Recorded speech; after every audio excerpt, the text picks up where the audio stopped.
ഇനിയെങ്കിലും ഇവിടെ എന്തെങ്കിലും ചെയ്യണമെങ്കിൽ ഒന്ന് പഠിക്കുക. ഈ ഭൂമിയിലെ മണ്ണിൻ്റെ ഘടനയൊക്കെ ഒന്ന് പഠിച്ചതിന് ശേഷം മാത്രം ചെയ്യുക. 2024 ജനുവരിയിൽ ഒരു ഫ്ലോട്ടിംഗ് ബ്രിഡ്ജ് വളരെ കൊട്ടിഘോഷിച്ച് കൊണ്ടുവന്നാണ്. അതും ഒരു അപകടാവസ്ഥയിൽ അവസാനിപ്പിക്കേണ്ടി വന്നു. ആരെയും ബുദ്ധിമുട്ടിക്കാൻ വേണ്ടി പറയുന്നില്ല. ഇപ്പോൾ ഡ്രെയിനേജ് ക്ലിയർ അല്ലാത്തതുകൊണ്ട് പല സ്ഥാപനങ്ങളിൽ നിന്നും വേസ്റ്റ് എന്ന് പറയുന്നത് പോകുന്നത് മലയുടെ താഴോട്ടാണ്. അപ്പോൾ അത് നേരെ ഇപ്പോൾ ഈ തിര കയറി കിടക്കുന്നുണ്ട്, സ്വാഭാവികമായിട്ടും കണ്ടാമിനേഷൻ ഉണ്ടാവും. ഇവിടെ സുരക്ഷിതത്വം ഇല്ല എന്ന് പറയുന്നത് നമ്മുടെ ഇവിടെ കുറേ ക്യാമറകൾ വെച്ചിട്ടുണ്ട്, അതൊന്നും പ്രവർത്തിക്കുന്നില്ല. അതുപോലെ തന്നെ നമ്മുടെ ഇവിടുത്തെ ഒരു എയ്ഡ് പോസ്റ്റ് ആവശ്യത്തിന് പോലീസിൻ്റെ അംഗബലമില്ലാതെ ഒരു എയ്ഡ് പോസ്റ്റ് ഇവിടുത്തെ പേരിന് വേണ്ടി തുറന്നു വെച്ചിരിക്കുന്നു. നമസ്കാരം. നമ്മുടെ വർക്കല ക്ലിഫ് എല്ലാവർക്കും അറിയാം. ഒരു പക്ഷേ ഈ നമ്മുടെ ലോകത്തിൽ അറിയപ്പെടുന്ന, നമ്മളെ ഭൂമിയിൽ അറിയപ്പെടുന്ന 7 ക്ലിഫുകളിൽ പ്രധാനപ്പെട്ട ഒരു ക്ലിഫാണ് നമ്മുടെ വർക്കല ക്ലിഫ്. എന്തുകൊണ്ടും അറിയില്ല, ഇവിടുത്തെ ആൾക്കാർ നോക്കുന്നില്ല, സുരക്ഷിതത്വം ഇല്ല. ഒരു കാറ്റും മഴയും വന്നപ്പോഴത്തേക്ക് എല്ലാം നശിച്ചു, ആകെ വിഷയമായി, ഇടിഞ്ഞു പോകുന്നു, സംരക്ഷിക്കാൻ ആളില്ല, വല്ലാത്തൊരവസ്ഥയിലാണ്. 100 വാർത്ത ഞാനിപ്പോൾ ചെയ്തിട്ടുണ്ട്. പക്ഷെ വീണ്ടും മഴയൊക്കെ വരുമ്പോൾ ചെയ്തിരിക്കുന്ന നിവർത്തിയില്ല. ഇപ്പം നമ്മൾ അൽക്കമലയുടെ കൂടെ നിൽക്കുമ്പോഴേ എന്താണ് അവർ കാണിക്കുന്നത്? 7ാമത്തെ അത്ഭുതമാണ് നമ്മുടെ ക്ലിഫ് എന്ന് പറയുന്നത്. അതെ, നമ്മുടെ യഥാർത്ഥത്തിൽ നമുക്കറിയാമല്ലോ, ഇന്റർനാഷണൽ ടൂറിസ്റ്റ് കേന്ദ്രമാണ് വർക്കല. പക്ഷേ ആനയുടെ വലിപ്പം അറിഞ്ഞുകൂടാ എന്ന് പറയുന്ന പോലെ, അല്ലെങ്കിൽ മുറ്റത്തെ മുല്ലയ്ക്ക് മണമില്ല എന്ന് പറഞ്ഞതുപോലെ വർക്കല ടൂറിസത്തെക്കുറിച്ച്, വർക്കല ക്ലിഫിനെ കുറിച്ച്, അല്ലെങ്കിൽ വർക്കല പാവനാശം, ഇതെല്ലാം കേട്ടറിഞ്ഞ് വരുന്ന നമ്മുടെ അതർ സ്റ്റേറ്റിലുള്ള ആൾക്കാർ 4-5 ദിവസം ഇവിടെ സ്റ്റേ ചെയ്യുമ്പം അപ്പം നമ്മൾ ആലോചിക്കുകയാണ്, അപ്പം നമ്മൾ എന്തുമാത്രം ഇമ്പോർട്ടൻസ് മറ്റ് സ്റ്റേറ്റിലും മറ്റ് വിദേശികൾ ഉൾപ്പെടെയുള്ളവർ ഇവിടെ വരുന്നുണ്ട്. പക്ഷേ ഇപ്പോൾ വരുന്നത് കൂടുതലും നമ്മുടെ അതർ സ്റ്റേറ്റാണ്. മഹാരാഷ്ട്ര ഉൾപ്പെടെയുള്ള, എനിക്കറിയാം, നേരിട്ട് അറിവുള്ള കാര്യമാണ്. മഹാരാഷ്ട്ര ഉൾപ്പെടെയുള്ള, കർണാടക, മഹാരാഷ്ട്ര ഉൾപ്പെടെയുള്ള സ്റ്റേറ്റുകളിൽ നിന്ന് നിരം പ്രതി ഇവിടുത്തെ സന്ദർശകർ കൂടി വരികയാണ്. പക്ഷെ അവർ വരുന്നത് എന്ത് കാണാനാണ് എന്ന് നമുക്ക് ചിലപ്പോൾ അത്ഭുതം തോന്നും. കാര്യം ഇത്രയും ക്ലിഫ് എന്നൊക്കെ പറയുന്നത് നമുക്കറിയാം, ലോകപ്രസിദ്ധമാണ്. അതുപോലെ തന്നെ ഈ നമ്മുടെ ഇന്ത്യയിൽ വേറെ എങ്ങും ഇല്ലാത്തൊരു സംഭവമാണ് നമ്മുടെ ഈ വർക്കല ക്ലിഫ് എന്ന് പറയുന്നത്. അതിൻ്റെയൊക്കെ തന്നെ പ്രാധാന്യം അനുസരിച്ചാണ് അവരിവിടെ വരുന്നതെന്നാണ് ഞാൻ കരുതുന്നത്. പക്ഷേ നമ്മുടെ ഇവിടെ വരുമ്പോൾ ഇത്രയും ക്ലിഫ്, ഇത്രയും നമ്മുടെ വർക്കലയിലേക്ക് അവർ വരുമ്പോൾ നമുക്ക് അവർക്ക് വേണ്ടിയുള്ള സൗകര്യങ്ങൾ ഒരുക്കി കൊടുക്കാനോ, അവർക്കുള്ള സുരക്ഷിതമായി അവരുടെ ഇവിടെ ടൂറിസം ആഘോഷിക്കാനോ ആസ്വദിക്കാനോ ഒരവസ്ഥ നമ്മുടെ നഗരസഭയ്ക്കോ നമ്മുടെ സ്റ്റേറ്റ് ഗവൺമെൻറ്റിനോ ചെയ്യാൻ കഴിഞ്ഞില്ല എന്നുള്ളത് നഗ്നസത്യമാണ്. കാര്യം നമുക്കറിയാം, ഇവിടുത്തെ പരാധീനതകൾ പണ്ട് മുതലുള്ളതാണ്. ഇപ്പോഴും അതിനകത്തൊരു മാറ്റവും ഇല്ലാതെ തുടരുന്നു എന്നുള്ളത് നഗ്നസത്യമാണ്. ഇവിടെ സുരക്ഷിതത്വം ഇല്ല എന്ന് പറയുന്നത് നമ്മുടെ ഇവിടെ കുറേ ക്യാമറകൾ വെച്ചിട്ടുണ്ട്, അതൊന്നും പ്രവർത്തിക്കുന്നില്ല. അതുപോലെ തന്നെ നമ്മുടെ ഇവിടുത്തെ ഒരു എയ്ഡ് പോസ്റ്റ് ആവശ്യത്തിന് പോലീസിൻ്റെ അംഗബലമില്ലാതെ ഒരു എയ്ഡ് പോസ്റ്റ് ഇവിടുത്തെ പേരിന് വേണ്ടി തുറന്നു വെച്ചിരിക്കുന്നു. എന്തെങ്കിലും ഒരു അത്യാഹിതം ഉണ്ടായാൽ, അല്ലെങ്കിൽ എന്തെങ്കിലും പോലീസിൻ്റെ സഹായം ആവശ്യം വരുന്നൊരു സാഹചര്യത്തിൽ അവർക്ക് എത്തിപ്പെടാൻ വാഹനമില്ലായ്മ ഒന്ന്, അങ്ങനെ നിരവധി സുരക്ഷാ പ്രശ്നങ്ങൾ ഇവർക്കല്ല ഇപ്പോൾ ഫേസ് ചെയ്യുന്നത് നമ്മുടെ ടൂറിസ്റ്റ് മേഖലയിൽ. നമുക്ക് ജനങ്ങൾ ഇങ്ങനെ പല സ്റ്റേറ്റുകളിലും പല ഭാഷയിലുള്ളവരും പല വിദേശത്തു നിന്നുള്ളവരും ഇവിടെ വരുമ്പോൾ അതിൻ്റേതായ പ്രശ്നങ്ങളും അതേ കണക്ക് ഉണ്ടാവും. അപ്പോൾ അതിനെയൊക്കെ സുരക്ഷിതമായി വരുന്നവരെ നമ്മൾ പറഞ്ഞയക്കേണ്ട, ഇവിടുന്ന് അവരെ ആസ്വദിച്ച് പറഞ്ഞയക്കേണ്ട ഒരു കടമ നമ്മുടെ നഗരസഭയ്ക്കും നമ്മുടെ നാട്ടുകാർക്കും ഉണ്ട്. പക്ഷേ എന്നിട്ടും നമുക്ക് ഇതിൽ ഈ പറയുന്ന ഓരോ പ്രാവശ്യവും ആൾക്കാർ ആവശ്യങ്ങൾ ഉന്നയിച്ച്, അല്ലെങ്കിൽ നാട്ടുകാർ, അല്ലെങ്കിൽ ഇവിടുത്തെ പൊതുജനങ്ങൾ, അല്ലെങ്കിൽ സാമൂഹ്യ പ്രവർത്തകർ എല്ലാം ഓരോ ദിവസവും ഇതിൻ്റെ ആവശ്യകത ഉന്നയിച്ചുകൊണ്ട് ഇരിക്കുമ്പോഴും ഓരോ ദിവസവും ഇതിൻ്റെ പതനത്തിലോട്ട് പോകുന്ന ഒരവസ്ഥയാണ്. നമുക്കറിയാം, ഒരു ടൂറിസ്റ്റ് ഇവിടെ വന്നു കഴിഞ്ഞാൽ അദ്ദേഹം ഇത് ആസ്വദിച്ചിട്ട്, അല്ലെങ്കിൽ ഇവിടുത്തെ ഒരു അവസ്ഥ അവിടെ പോയി പറയുമ്പോൾ, അവരുടെ നാട്ടിൽ പോയി പറയുമ്പോഴാണ് അടുത്തൊരു ടീം വരുന്നത്. അങ്ങനെ അറിഞ്ഞറിഞ്ഞ് വരുന്നവരാണ് ഇപ്പോൾ കൂടുതൽ.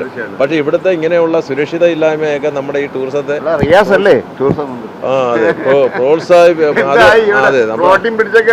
നമ്മൾ പ്രൊമോട്ട് ചെയ്യുന്നതിന് പകരം ഡീപ്രൊമോട്ട് ചെയ്യുന്ന ഒരു അവസ്ഥയാണ് ഇപ്പം നിലവിലുള്ളത്. അത് മാറണം എന്നുണ്ടെങ്കിൽ ഒരുപാട് കാര്യങ്ങൾ ഇവിടെ ചെയ്യാനുണ്ട്.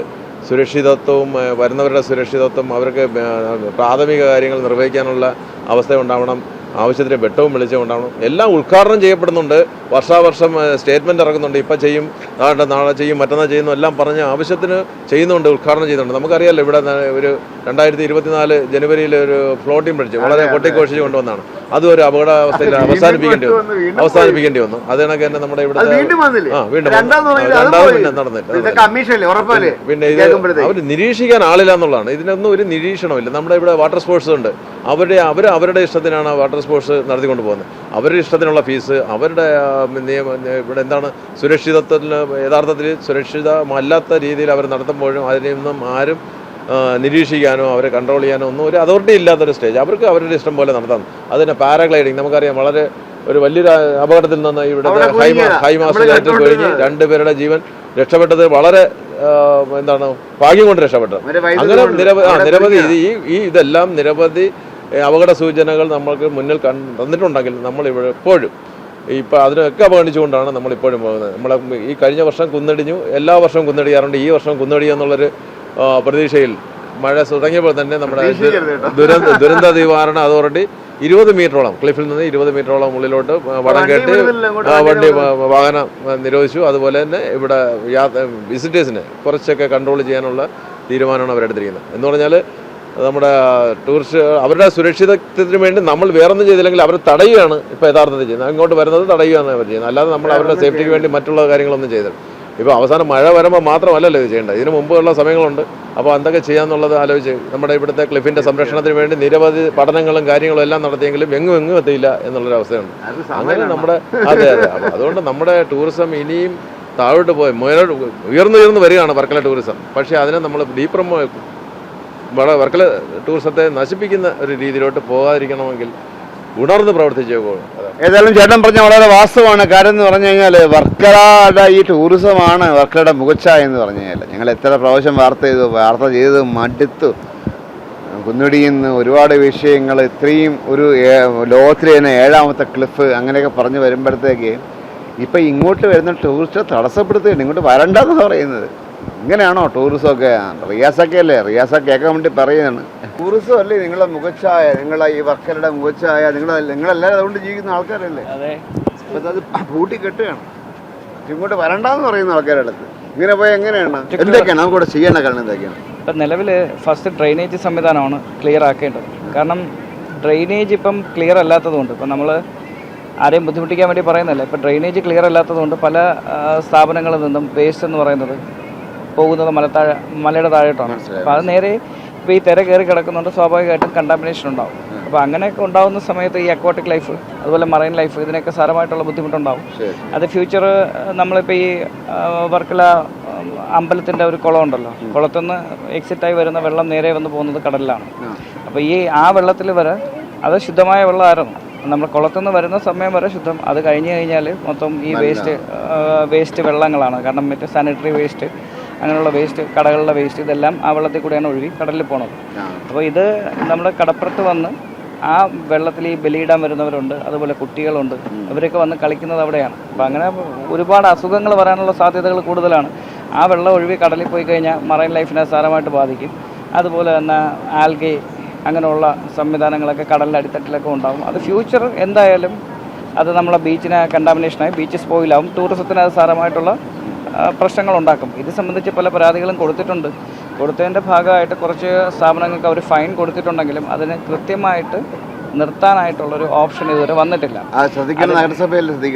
നഗരസഭ തന്നെയാണ് ശ്രദ്ധിക്കേണ്ടത്. പക്ഷേ അതിനൊക്കെ പരിമിതികളുണ്ട്. കാരണം നമുക്ക് നഗരസഭയെ കൊണ്ട് കംപ്ലീറ്റ് ആയിട്ട് ഇതെല്ലാം ഒറ്റ ദിവസം കൊണ്ട് നമുക്ക് സോർട്ട് ഔട്ട് ചെയ്യാൻ പറ്റത്തില്ല. പക്ഷേ ഇത് ഒരു ദിവസം കൊണ്ടല്ലല്ലോ, ഒത്തിരി കാലമായിട്ടുള്ള വിഷയങ്ങളാണ്. പക്ഷേ പൈതൃക സ്വത്തെന്നാണ് നമ്മൾ വർക്കല ക്ലിഫിനെ പറ്റി പറയുന്നത്. അപ്പോൾ സ്വാഭാവികമായിട്ടും സെൻട്രൽ ഗവൺമെൻറ് ഒരു ഇടപെടൽ കൂടെ ഇതിനകത്ത് അത്യാവശ്യമാണ്. അപ്പോൾ രണ്ട് സംവിധാനങ്ങളും യോജിച്ച് മാത്രമേ ഒരു കൃത്യമായ ഒരു പ്ലാനിങ്ങിൽ കൂടെ ഇത് കൊണ്ടുപോകാൻ പറ്റും. ഈ പല പ്രൊജക്റ്റുകൾ വന്നിട്ടും ഈ പല എന്ന് വെച്ചാൽ അറിവില്ലായ്മ കൊണ്ടും ചിലരുടെ എതിർപ്പുകൾ കൊണ്ടുമൊക്കെ അത് നിർത്തലായി പോകുന്നുണ്ട്. ഇപ്പം ശരിക്കും പറഞ്ഞാൽ ഇപ്പം നമ്മൾ ഇവിടുത്തെ ജനങ്ങൾ ഏറ്റവും കൂടുതൽ ഫേസ് ചെയ്യുന്നത് ഒന്ന് ഈ വേസ്റ്റിൻ്റെ ഒരു ഇഷ്യൂ ഉണ്ട്. കാരണം പല റോഡുകളും ഇപ്പം മെയിൻറ്റെയിൻ ചെയ്യുന്നുണ്ട്. അപ്പോൾ ഈ മെയിൻറ്റെയിൻ ചെയ്യുന്നതിൻ്റെ കൂട്ടത്തിൽ ഒരു ഓട സംവിധാനം കൂടെ ചെയ്യേണ്ടത് വളരെ അത്യാവശ്യമാണ്. അത് മുന്നേ പറഞ്ഞിരുന്നതാണ്. ഈ പല വീടുകളിൽ നിന്നും ഇപ്പം റിസോർട്ടുകളാണ് കൂടുതലും. അപ്പോൾ അവിടെയൊക്കെ നമ്മുടെ ഈ ഫ്ലോറിംഗ് ഒക്കെ ചെയ്ത് അവിടുത്തെ വെള്ളം കൂടെ ഇപ്പം പബ്ലിക് റോഡിലോട്ടാണ് വരുന്നത്. അപ്പോൾ കൃത്യമായ ഡ്രെയിനേജ് ഇല്ലാന്നുണ്ടെങ്കിൽ ഈ വെള്ളം കംപ്ലീറ്റ് കടലിൽ കൂടെയാണ് റോഡിൽ കൂടെയാണ് ഒഴുകി വരുന്നത്. അപ്പം പല സ്ഥലത്തെ വേസ്റ്റും ഈ വെള്ളം ഇതെല്ലാം കൂടെ ഒഴുകി റോഡ് കംപ്ലീറ്റ് വ്യക്തമായൊരു പഠനം വേണം ആദ്യം, അല്ലേ? അടിസ്ഥാനമായിട്ടൊരു ബേസിക്സ് എന്താണ് ഇവിടുത്തെ പ്രശ്നങ്ങൾ പഠിക്കണം. പഠിച്ചിട്ട് അല്ലാതെ ഈ ഉപരിപ്ലവമായിട്ട് കാര്യമല്ല. അതൊരു പഠനം വേണം. ക്ലിഫിന്റെ കാര്യത്തിൽ എന്തായാലും ഒരു പഠനം വേണം, ശരിക്കുള്ള കാര്യങ്ങളൊക്കെ അറിയണം. കാരണം ഡ്രെയിനേജ് സംവിധാനം വളരെ അത്യാവശ്യമാണ്. കാരണം ഇപ്പോൾ ഉള്ള വേസ്റ്റുകൾ കംപ്ലീറ്റ് ഇപ്പോൾ റോഡിൽ കൂടെ ഒഴുകി പോകുന്നുണ്ട്. അപ്പോൾ ആദ്യം ഒരു ഓട ഉണ്ടാക്കി അതിനെ കൃത്യമായിട്ട് നമ്മൾ കടലിലോട്ടോ അല്ലെങ്കിൽ മറ്റേതെങ്കിലും സംവിധാനങ്ങൾ ഉണ്ടാക്കി അതിലോട്ട് മാറ്റിയാൽ മാത്രമേ നമ്മളെ റോഡുകളൊക്കെ ഫ്ലഡ് നിന്ന് ഒഴിവാവുള്ളൂ. ശരി, രോഹിത്താണ് എന്നോട് സംസാരിച്ചത്. രോഹിത്ത് ഇവിടുത്തെ അത്യാവശ്യം ഒരു പൊതുപ്രവർത്തനമാണ്. രോഹിത്ത് എന്താ പറയുക, ഇവിടുത്തെ DYFIയുടെ നേതാവും കൂടെയാണ്. ചില രോഹിത്തിനെ പോലെ ഇവിടെ ജനിച്ചു വിടുന്ന ആൾക്കാരൊക്കെ പറയുന്നത് വെച്ചാൽ മതിയായ പഠനമില്ലാതെയുള്ള വികസനങ്ങളാണ് ഇത്രയും വിഷയങ്ങളൊക്കെ ഉണ്ടായിക്കൊണ്ടിരിക്കുന്നത്. മതിയായ ഒരു പഠനമൊക്കെ വേണമല്ലേ, ബേസിക്സിലെ ഒരു പഠനം വേണം. ഒരു സാധനം ചെയ്യുമ്പോഴത്തേക്ക് അതിനെപ്പറ്റി അറിയണം, ഈ ഭൂമിയുടെ ശാസ്ത്രം അറിയണം, പിന്നെ മണ്ണിൻ്റെ ഘടന അറിയണം. അങ്ങനെ ഒരുപാട് കാര്യങ്ങളുണ്ട്. അന്ന് എൻ്റെ ഒരു ചേട്ടൻ സംസാരിച്ചു, ചേട്ടപ്പോൾ സൂര്യടക്കുകയല്ലേ, ആ ചേട്ടനൊക്കെ എന്നോട് വ്യക്തമായിട്ട് സംസാരിച്ചിട്ടുണ്ടായിരുന്നു, ഞാൻ വാർത്ത കൊടുത്തിട്ടുണ്ടായിരുന്നു. എന്തായാലും ഇനിയെങ്കിലും ഇവിടെ എന്തെങ്കിലും ചെയ്യണമെങ്കിൽ ഒന്ന് പഠിക്കുക, ഈ ഭൂമിയിലെ മണ്ണിൻ്റെ ഘടനയൊക്കെ ഒന്ന് പഠിച്ചതിന് ശേഷം മാത്രം ചെയ്യുക. മഴയാണ്, ഒരുപാട് ടൂറിസ്റ്റ് പോകുന്ന പിന്നെ സമയം കൂടിയാണ്. ഇടിഞ്ഞു പോകാനായിട്ട് വല്ല കാര്യമൊന്നുമില്ല. ഇനി പോയ എത്ര പേരെ ജീവിതമാണ് പോകുന്നത്, ഒരുപാട് പേരില്ലേ, ഒരുപാട് പേരങ്ങ് പോവും. ശരി, എന്തായാലും ഒരു പഠനം വേണ്ടിയിട്ട് പഠനമൊക്കെ ചെയ്തതിന് ശേഷം എന്തെങ്കിലുമൊക്കെ ചെയ്യുക. കാരണം നമ്മുടെയൊക്കെ അഭിമാനമാണ് വർക്കല എന്ന് പറഞ്ഞാൽ. വർക്കല 7 ക്ലിഫെങ്ങാണ്ടേ ഉള്ളൂ, അല്ലെ 7ാമത്തെ ക്ലിഫാണ് നമ്മുടെ വർക്കല. ദയവ് ചെയ്ത് സംരക്ഷിക്കാൻ ശ്രമിക്കുക. വിസ്മയസിന് വേണ്ടി ക്യാമറമാൻ അരുൺ സാറിനൊപ്പം ശ്രീത് മാരാർ സൈനിങ് ഓഫ്.